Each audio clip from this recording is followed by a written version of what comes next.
대다수 일본인의 생각과는 달리 외국인들이 열광하는 것은 사무라이가 아니라 닌자다. 닌자는 세계적인 서브컬처로 확고한 위상을 자랑한다. 일본에서 닌자라고 하면 흔히 그림자나 암살자를 떠올리기 쉽지만 외국에서는 슈퍼히어로, 신비롭고 멋진 무기를 잘 다루는 영웅, 특정 분야나 활동의 전문가나 고도의 기술을 가진 사람이라는 이미지가 대세다. 2024년 넷플릭스의 오리지널 일본 드라마 8부작 닌자의 집이 흥행몰이 중이다. 닌자의 집은 일본 전통 닌자의 세계를 배경으로 한 액션 드라마로 현대를 살아가는 닌자 가족의 활약상을 그린 드라마다. 개봉하자마자 75개 국가와 지역에서 비영어권 TV 부문 톱10에 연이어 진입했고 미국 최대 영화 리뷰 사이트 로튼 토마토의 평점은 무려 100%다. 원하는 공동 총괄 프로듀서와 주연을 겸한 배우 가쿠 겐토가 직접 썼고 감독은 데이브 보일이 맡았다. 일본의 전통 문화인 닌자를 현대적인 시각으로 해석한 닌자의 집은 다와라 가문의 이야기다. 다와라 가문은 전국시대부터 에도시대까지 활약한 닌자 하토리 한조의 후예다. 알다시피 하토리 한조는 각종 대중문화에서 닌자의 대명사처럼 등장하는 인물이다. 다와라 가문은 대대로 국가 권력의 비밀 임무를 수행해왔다. 그런데 6년 전 다와라 가문의 장남 가쿠가 납치된 정치가를 구출하는 임무를 수행 중에 칼에 찔려 바다로 추락해 실종되는 사고가 일어난다. 주인공 가쿠 겐토가 연기하는 다와라 가문의 차남 하루는 자신의 우유부단한 성격 때문에 형이 죽었다고 자책한다.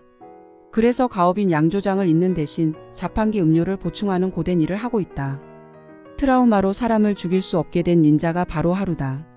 하루뿐만이 아니라 장남을 잃은 다와라 가문의 닌자 가족은 저마다 상실감과 죄책감을 안고 살아간다. 그들은 닌자 임무에서 벗어나 평범한 가족이 되려고 하지만 문화청 닌자 관리국 국장은 그들을 놓아주지 않는다. 신흥 종교의 색출 등 일본 괴멸 작전에 투입된 그들은 정치적 음모와 싸움에 휘말린다. 하지만 자신의 신념과 유대를 지키고자 각자 분투한다. 다행히 국가를 뒤흔드는 최대 위기는 피했으나 수많은 정치인이 식물의 맹독으로 사망하게 된다. 반전은 이를 뒤에서 조종하면서 일본 부활을 위해 정치적 음모를 꾸민 것이 바로 죽은 줄 알았던 첫째 아들 가쿠였다는 사실이다. 타이틀만 봐도 알 수 있듯이 닌자의 집의 중심 테마는 가족이다.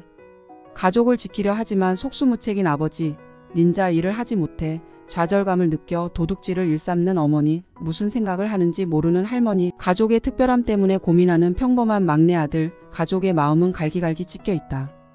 이렇게 모순과 불협화음을 겪으면서도 다와라 가문의 구성원들은 각자의 역할을 통해 닌자의 임무와 가족을 양립하려 한다. 가족이라는 보편적인 주제만 다뤘다면 닌자의 집은 그저 그런 드라마로 남았을 것이다. 하지만 닌자의 집의 매력은 역시나 닌자라는 일본 고유의 모티브에 있다. 먼저 눈길을 끄는 것은 일본의 전통적인 닌자 액션이다. 닌자의 전투 방식은 간단하다. 달리고 날고 베고 몸 기술로 상대를 제압하고 칼을 휘둘러 끝장을 낸다.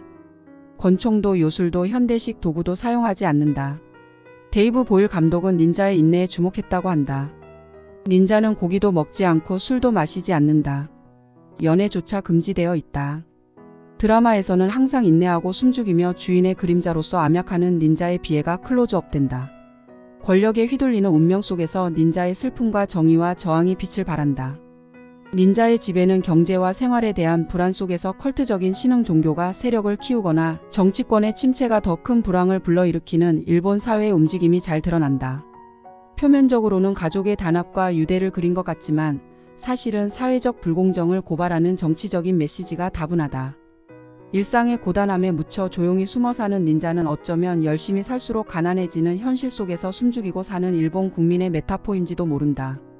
이렇듯 일본 사회에 대한 독특한 풍자와 비판적 시각이 저변에 깔려 있다는 점에서 닌자의 집은 기존의 일본 드라마에서 느낄 수 없는 특별함이 있다. 일본 국민은 감정을 잘 드러내지 않고 규칙을 중시하는 성격으로 알려져 있다. 그런 국민성 때문에 정부나 사회에 불평하지 않고 위로부터의 압력이나 동조 압력에 순순히 따르는 경향이 있다. 사무라이나 닌자처럼 어떤 불합리한 명령에도 자신을 죽이고 순종하는 것을 미덕으로 여기는 가치관 때문이었다. 하지만 앞으로도 그럴지는 두고 볼 일이다. 드라마에서 여당 총재 선거에 출마한 의원이 국민에게 다음과 같이 호소하는 장면이 있다.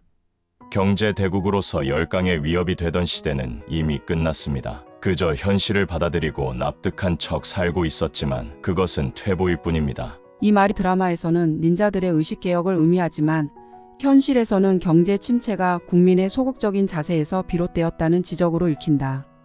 요즘 일본의 변화를 알리는 뉴스가 연일 쏟아지고 있다. 닌자의 집이라는 드라마와 그 인기몰이가 특별한 의미로 다가오는 이유다.